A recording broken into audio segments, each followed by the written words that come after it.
Yo, what's up? What's up? This is Dr. Littlejohn from a Jeep perspective. I want to give a shout out to all my viewers. Much appreciated. I met a cold killer who taught me something about language, about a linguistic discipline called etymology.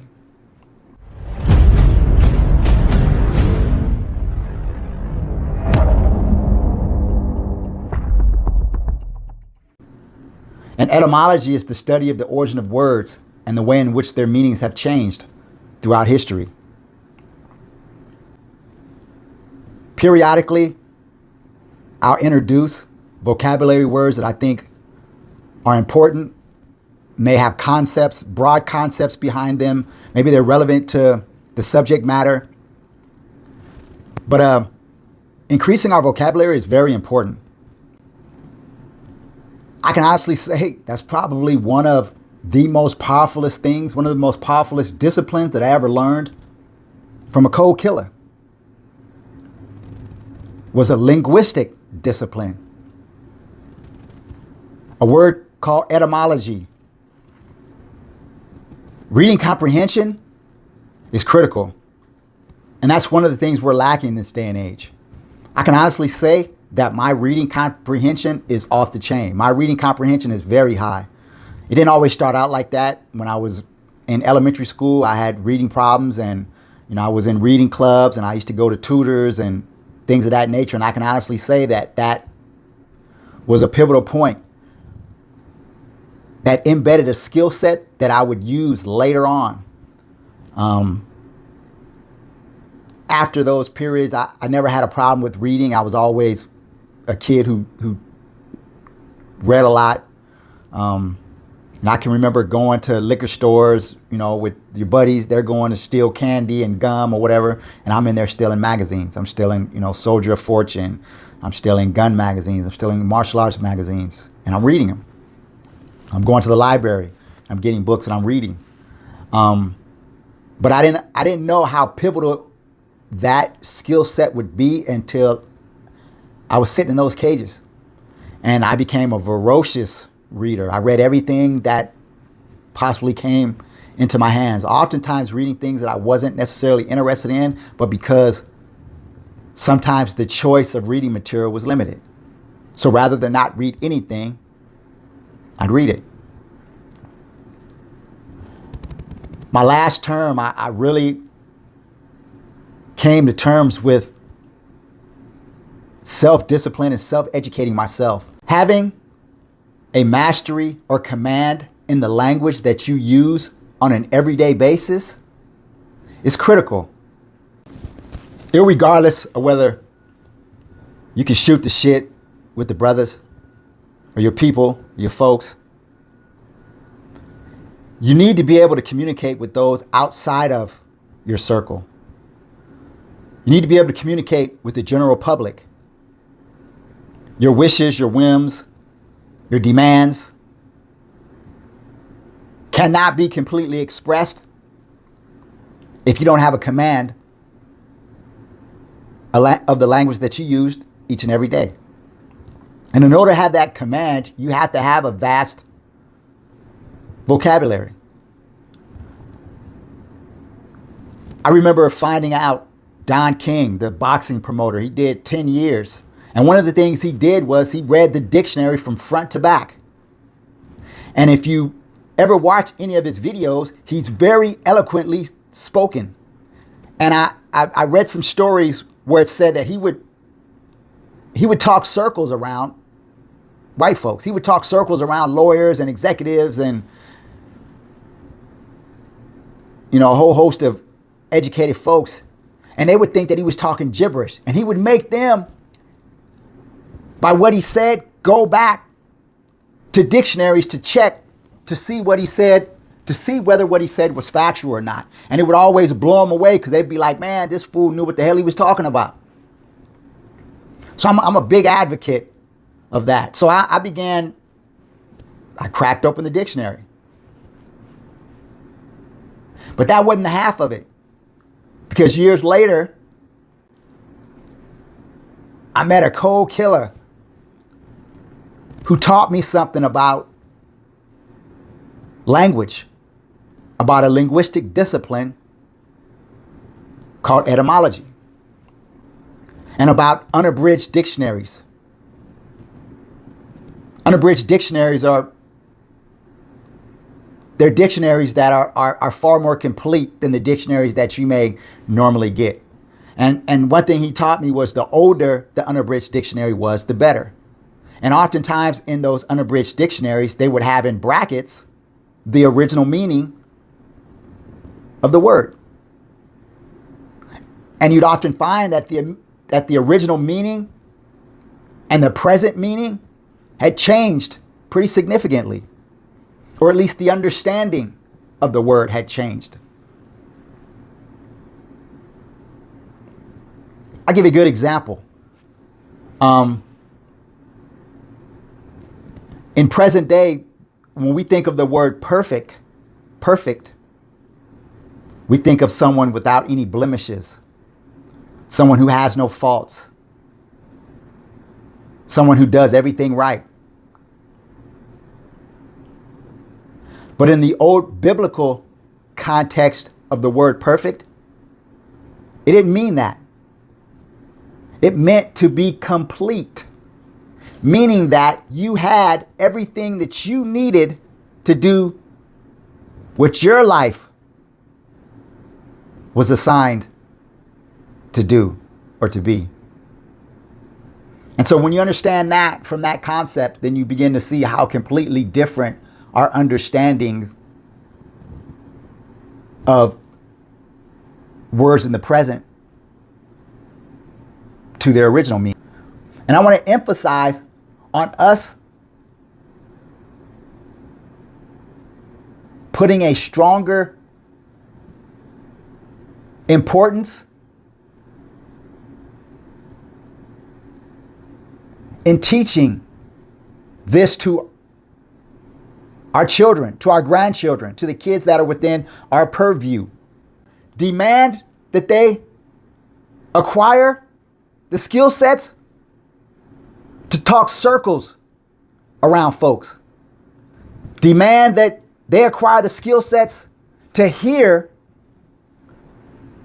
and to translate correctly what they hear from others. When your vocabulary or your understanding of the language that you use is limited, then people can tell you anything. It's fine and it's understandable that we have ways that we communicate amongst ourselves. But when we're out in the world and we're communicating with others, we should be able to enunciate. We should be able to speak and relay our feelings and thoughts so that anybody who speaks English can understand what we're saying. Stop encouraging our youth to be illiterate, to not have the ability to speak and enunciate correctly. We got this twisted thing that we think, oh, it's talking white for speaking, whether we want to call it proper English or correct American English. Whether it's proper or not, it's the general English that is spoken in America. And in essence, I say that's being able to speak to our folks, being able to chop it up to our folks, and then being able to enunciate to the general population is in essence being bilingual. Don't shortchange the kids within your purview. I know people are waiting for me to tell some war stories, and periodically I will in time. They'll have to be relevant to either subject matter or they'll have to have a lesson that I want to reveal to you or I want to share with you. They won't just be stories just to be for story's sake. I want the telling of the story and the lessons within the story to be very impactful. And so that's why I decided to lead with the word etymology. The study of the origin of words and the way in which their meanings have changed throughout history. Because there's actually a cold story to how I was educated on the word and educated on its linguistic discipline. From a cold Killa. Maybe 25, 30 years ago, in the early 90s, late 80s, early 90s, I was doing a SHU program, security housing unit, and that's not just the whole, but that's you being assigned to a whole program by the administration. The whole, per se, or administrative segregation is a temporary place. If you're sentenced to time within the system, then you'll be sentenced to a security housing unit to do a SHU program. And as you already know, during that time I was young and I was buck wild. I was pushing the line. So I ended up doing a 21-month SHU program for stabbing assault. And that was a disciplinary move. Somebody got out of pocket and I took it upon myself to discipline them. Let's say I was accused of stabbing that person a few times. But while I was there, I met this cold brother. And his original nickname was Zilla, for the monster Godzilla. This was a brother, he was about 6'3", 6'4", tall, lanky, dark-skinned, giant natural. Most of the time he had it in braids, but every time you leave the cell, they make you take it down. Well, his original nickname was Zilla. But when I met him, his nickname was Double Life. Because he initially had a life sentence and he killed his cellmate. So he got an additional life sentence for that. So they used to call him Double Life. At that time, a lot of guys like him were getting what they call indeterminate SHU programs, meaning that the administration was assigning them to the security housing unit on a permanent basis. To be determined. He didn't get that. He had like 10 years in the SHU. He was real militant. He was militant, but he was a trip because he was a vegetarian. He was into yoga. He didn't have a TV in his cell. And all he did was study. He studied a lot of, the basics, but a lot of esoteric type of things as well.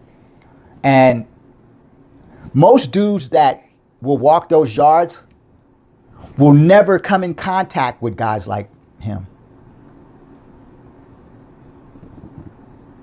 I'll say that again. Most dudes who walk the yards will never come in contact with dudes like him because they put those dudes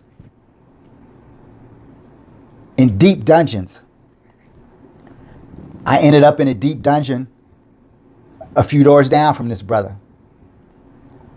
And he taught me some shit. One of the things he taught me was crack open that dictionary, man. Learn the original meanings of words so that you can begin to translate or understand on a higher level what is being written.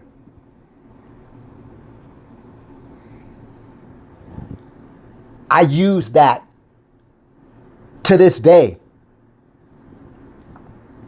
I trip because Double Life, man, the brother, he was all right with me. Whatever issue he had with his celly, I have to assume that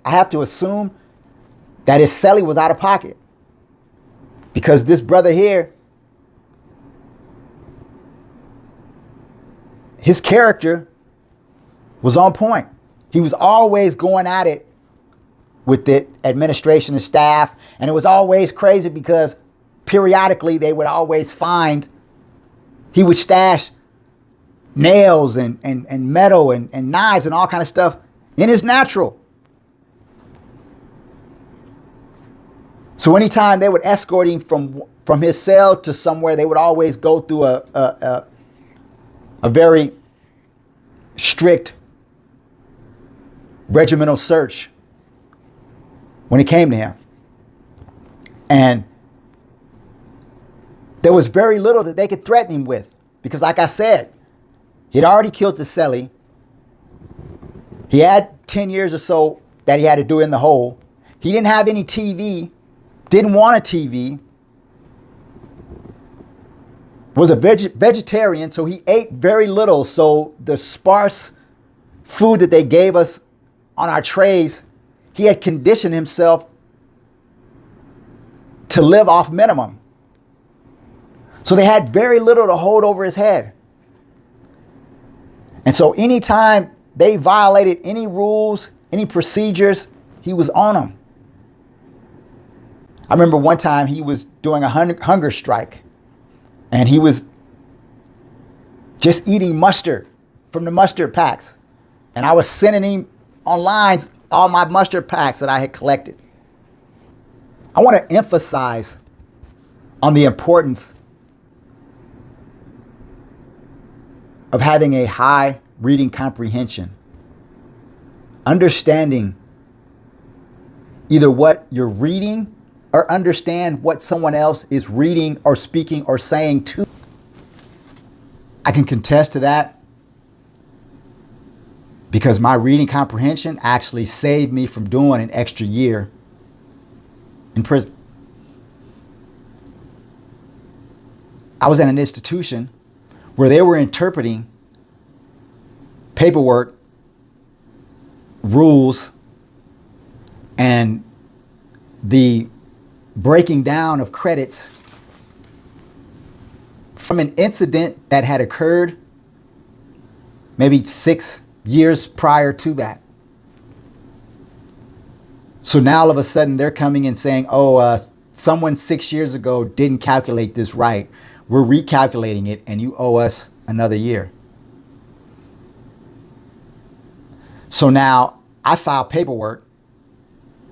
Paperwork goes all the way through the institutional chain, then all the way to Sacramento. Sacramento rejects the paperwork, but tells the institution, you didn't make that decision based on procedure.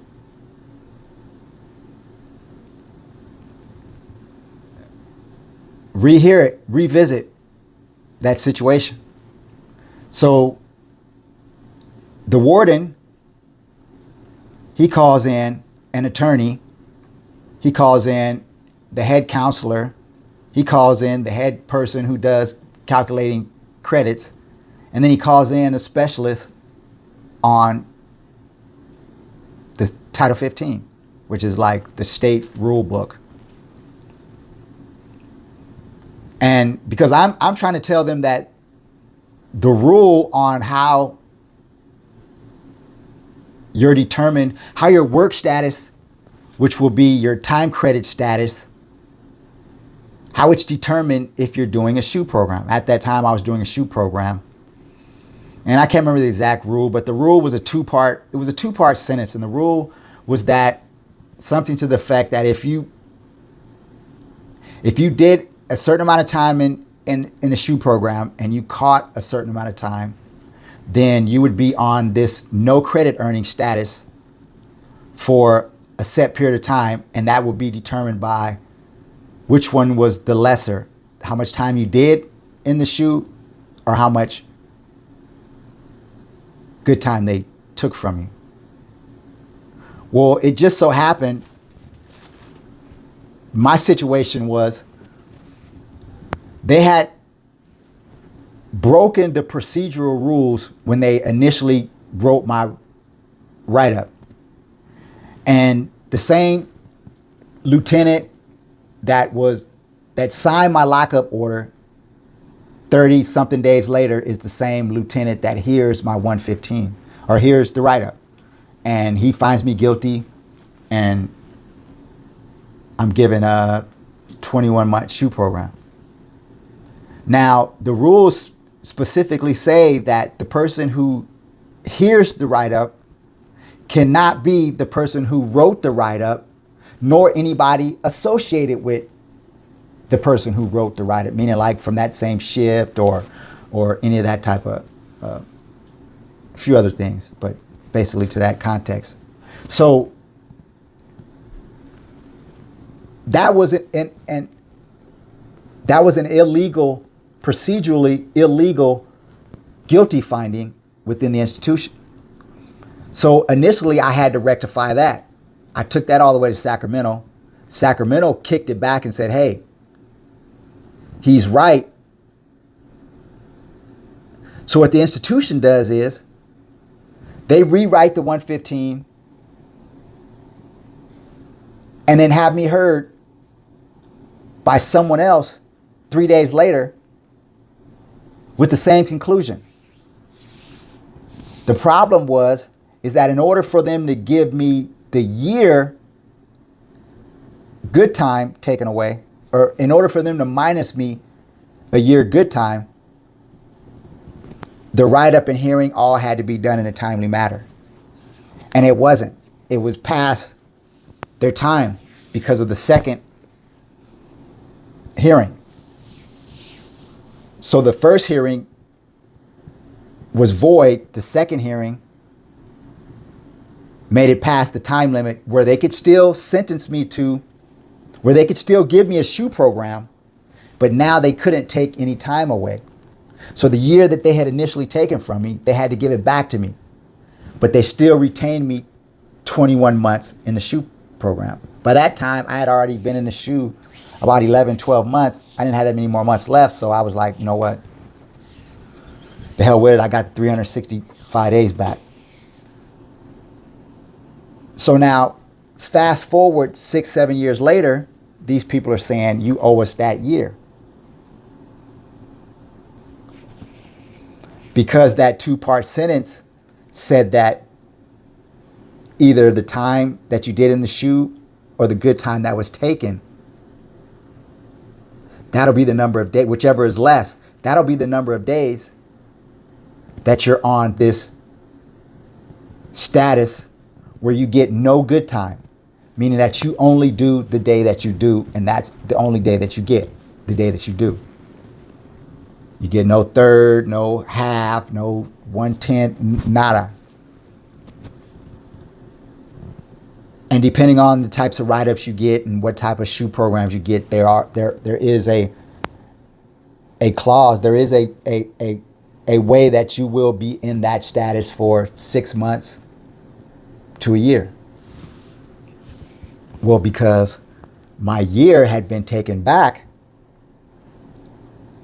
I didn't have any good time taken. I only had the SHU program, and the rule was whichever is less.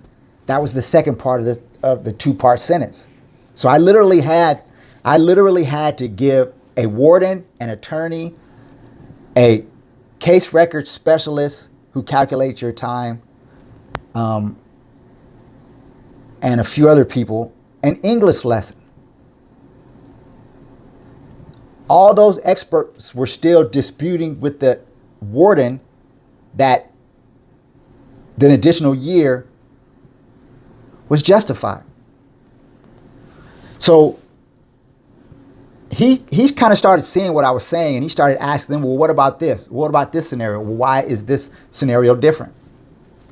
And they, but you know, so he told me to go back to my cell. A few hours later, he calls me back. He says, man, I got on the phone. I called some people that I knew. I called some other lawyers. I called some experts. And you're right. If you hadn't pursued this, you'd be going home a year from now. Now understand, I had filed the paperwork in advance, knowing that it was going to take this amount of time to get it, to see it through. So I'm maybe a few days past my actual date. So now I already know the rules. The rules say that they have 10 days to get it right. So I already know, okay, I'm not going to be leaving today or tomorrow. So he tells me, say, hey, man, you know, I got 10 days, but I'm going to try to get this done. He said, man, but, you know, if you wouldn't have pursued this, you'd be going home a year from now. So like maybe a day later, maybe the next day, maybe they call me up and say, hey, man, if you can get somebody to come pick you up, you're out, you can leave today. So I was like, hey, well, I got somebody that can meet you halfway. And so they ended up meet me at a rest stop and have my people meet them there. But that's an example, that's a story me giving as to how strong my reading comprehension is. And how important it is to have a very strong reading comprehension. It doesn't have to necessarily be a prison or a jail story. It could be, you know, some legal paperwork or a legal situation or circumstances that's going on in your everyday life, or that's going on with someone whom you love or care about. And so I'll be pushing on the vocabulary, on the word tip. I'll be pushing the word tip periodically. So the word tip for today is etymology.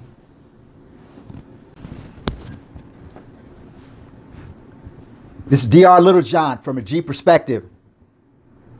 Peace. I'm out. Subscribe, hit that thumbs up.